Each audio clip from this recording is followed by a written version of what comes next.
আমি সজীব ওয়াজেদ জয় বলছি। বাংলাদেশে এখন একটি বিশৃঙ্খল পরিস্থিতি চলছে।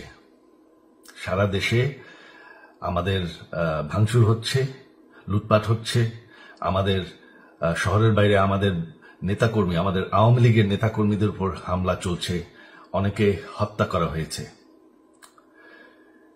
এই পরিস্থিতিতে আমি বলতে চাই, আওয়ামী লীগ হচ্ছে বাংলাদেশের সবথেকে পুরাতন গণতান্ত্রিক এবং সবথেকে বড় দল।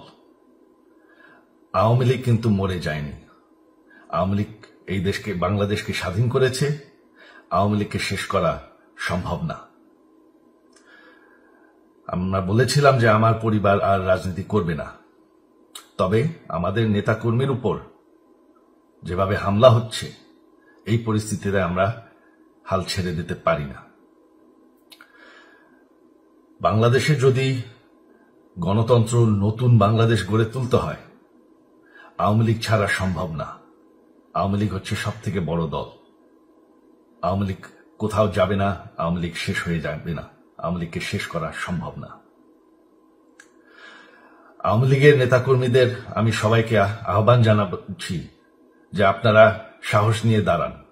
আপনারা একা না, আমরা আছি। বঙ্গবন্ধুর পরিবার কোথাও যায়নি, আমরা আপনাদের সাথে আছি। দেশকে, আমাদের নেতাকর্মীদেরকে, আওয়ামী লীগকে রক্ষা করার জন্য যা প্রয়োজন আমরা করতে প্রস্তুত। এই যে আমাদের বর্তমান যারাই আছে ক্ষমতায়, তাদেরকে আমি বলবো যে আমরাও একটি গণতান্ত্রিক, শৃঙ্খল, নিরাপদ বাংলাদেশ চাই, জঙ্গিবাদ মুক্ত। তার জন্য আমরা সবার সাথে আলোচনা করতে প্রস্তুত। শুধুমাত্র তারা যদি জঙ্গিবাদ এবং ভায়োলেন্স বাদ দেয়।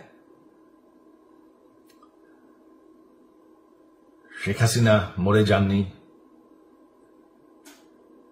আমরা কোথাও যাইনি। বাংলাদেশ আওয়ামী লীগ ছাড়া গণতন্ত্র, নির্বাচন সম্ভব না। এই বলে আমি আমার কথা শেষ করছি। জয় বাংলা।